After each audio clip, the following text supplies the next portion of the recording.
Do you want to know what is the most difficult thing about recording these podcasts, aside from keeping our children from interrupting? What is that? I do want to know what's the most difficult thing. Our chairs to line up perfectly so that we're sitting, so that they're lined up right, basically. Yeah. Because Bob's desk has 2 legs on it, and then we are both in chairs that roll. So those have 5 legs on it. On carpet. On carpet. And so it's one of those things where it's like when I roll up, you're usually sitting here, but I just watched you try to get your chair in the right spot. And that's what I go through every single time.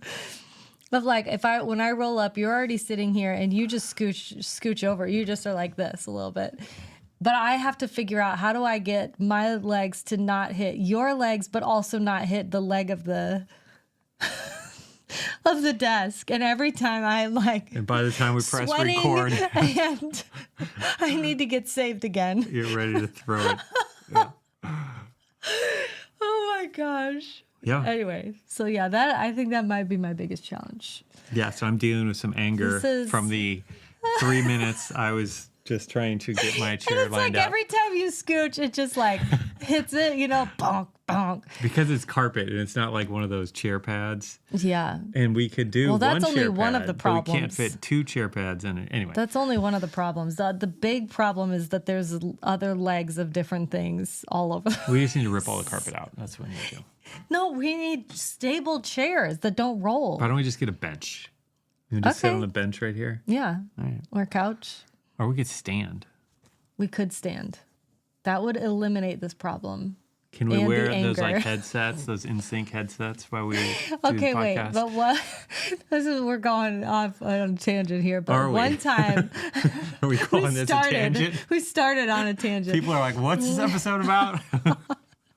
We'll never. Cheers. It's just gonna be this the whole time. Bob did this.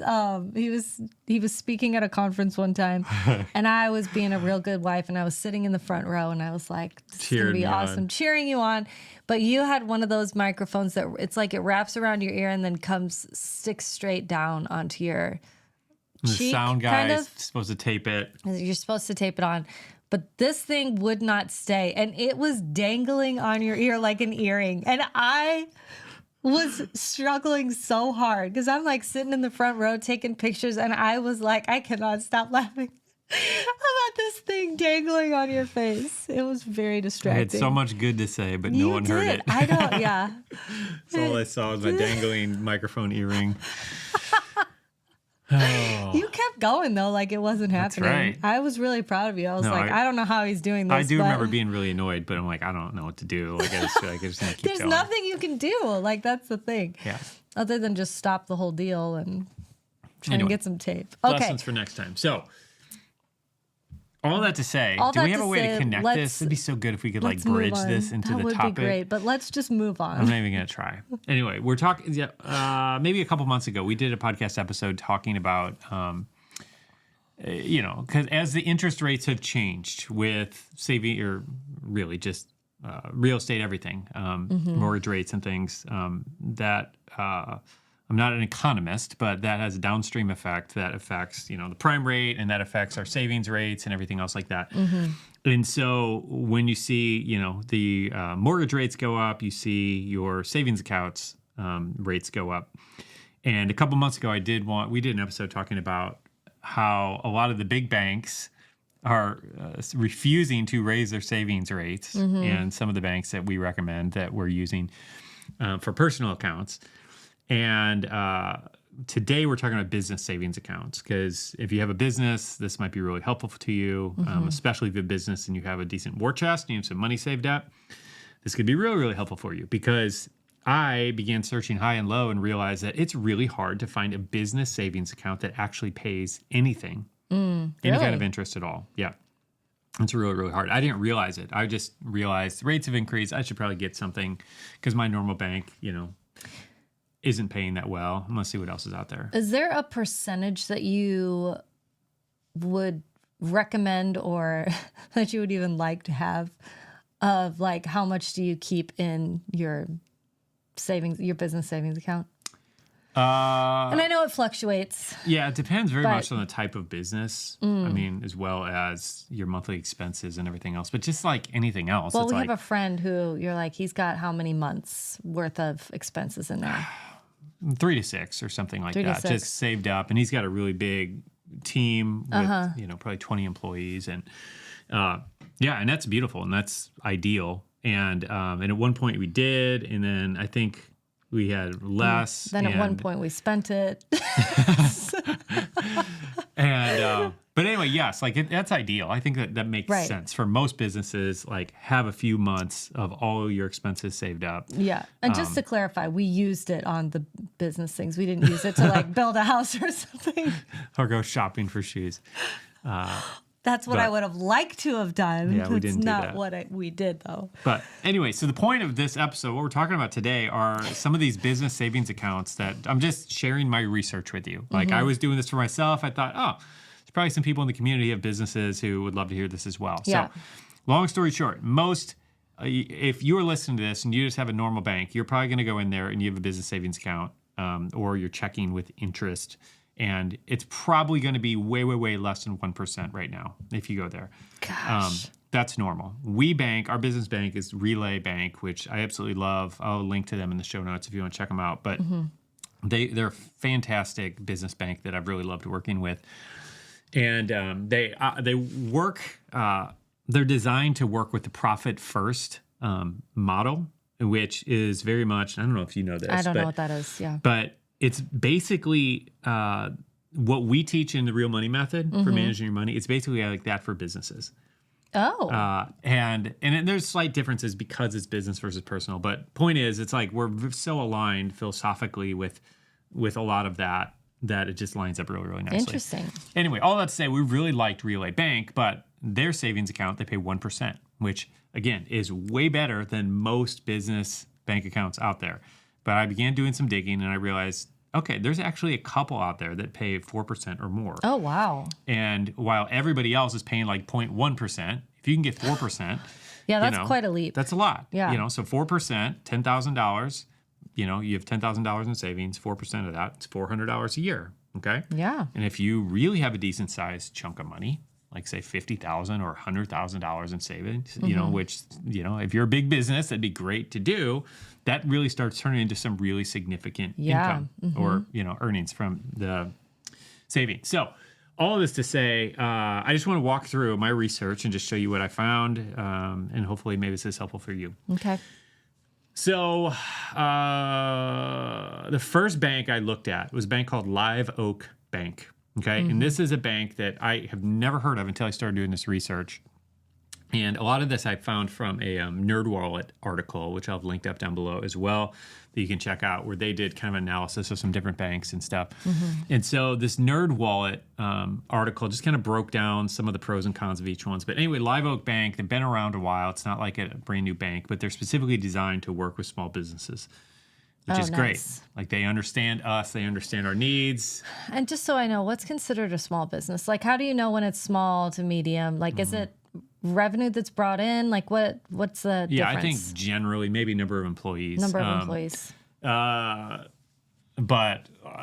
I don't know where those thresholds are designed or defined, but I would say for me, I would define anything with, 50 employees or less as probably being a small business. Okay. And some people might say 20. I don't really know what the number is, but we're definitely a small business. We fall into the small business category. Yeah, we have a team of 5, so we're small business territory for sure. So anyway, so they're designed for small businesses, and that's kind of one of the things I like about them. So they have a savings account that pays 4%, which is great. There's no monthly fees. There's no minimum to open the account, which is great.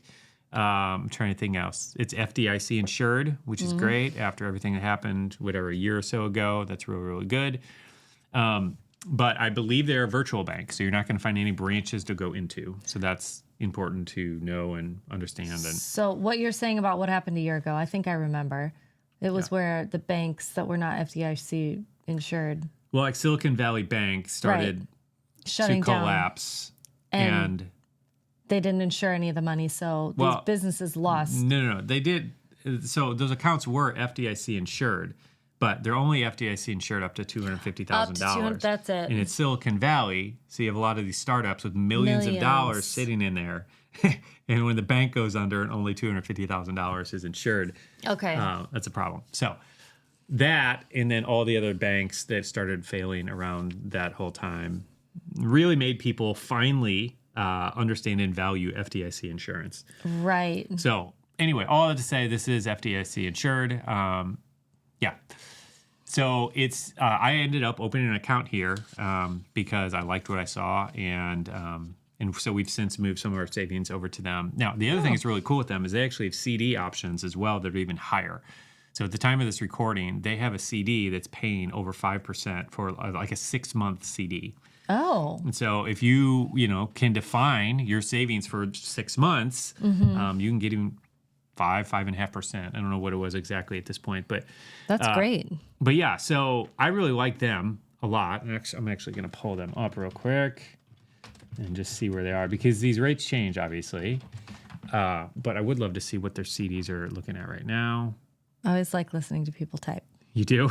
Yeah, it just sounds fake a little bit when they're like, and they're like looking off on the side. Okay, so it looks like here we have. All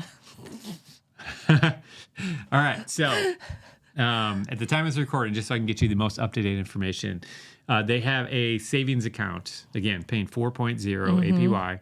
The CDs, okay, for a 1-year CD, it's paying 5.4%, which is great. And that's kind of the peak. So if you go longer than that, it gets cheaper. If you go shorter than that, it's pretty close. So 9 months is 5.35, 6 months is 5.2. Still. So bottom line, over 5%. Those are fantastic rates for your business money to be invested in. Right. So they were the first one I looked at, the one I ended up going with. Next one on the list is a bank called Axos, AXOS Bank. And I actually have a personal account with them because, long story short, I was wondering.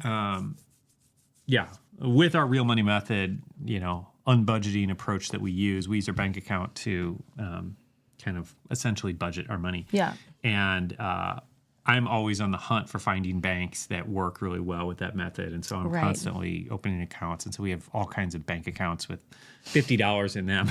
And this is one of them. And I don't think it was the best bank for the real money method, but I did open an account, and I think it's still open.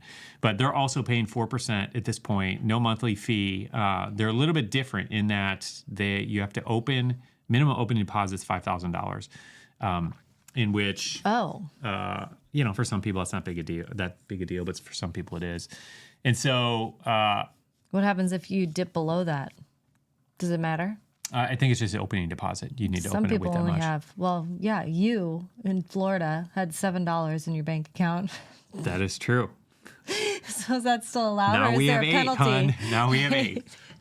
We're doing $8. Great. But do you know what I'm saying? Yeah, I think it's just minimum opening deposit. Normally that's how it is. You need that much to open. If you go below, I don't know, you can look at the fine print for them. I don't know that is a requirement that you have to maintain. Yeah, it says no minimum balance to earn interest. Yeah. Also FDIC insured. Yeah, so I probably would have opened an account with Axos Bank because we had that personal account there. But I realized opening the business account wasn't going to be any faster. Normally, you open a second account, it's a lot faster. But since it's a business account, they still have to jump through all the hoops of verifying your business and stuff like that. So anyway, all that to say, minimum opening deposit. Like I like starting stuff like this smaller than $5K. And so we just sent $1,000 over to Live Oak as our kind of starting point to test them out. And again, I've only been using them for probably a month or two at this point. But I'm just excited about them as an option. Yeah. But there's one other option I wanted to bring up here that is not exactly a bank, but that is a way to earn a little bit more money. And this is the Wesleyan Investment Foundation. Okay. And so tell us more. These guys, what they do that I think is really cool, they lend money to churches to, build buildings, to expand their operations and things like that, to basically help churches grow and ministry leaders grow. And the way so basically they earn interest from those loans, but then they pay that out to their investors. So you and I can invest money with them. They will then lend that to the churches. The churches will pay it back. That interest gets paid back to us as the investors. So what I like about it is all the money stays in the kingdom. Yeah. And so that's what's really cool and powerful about it. And their rates are better than everything we've talked about so far.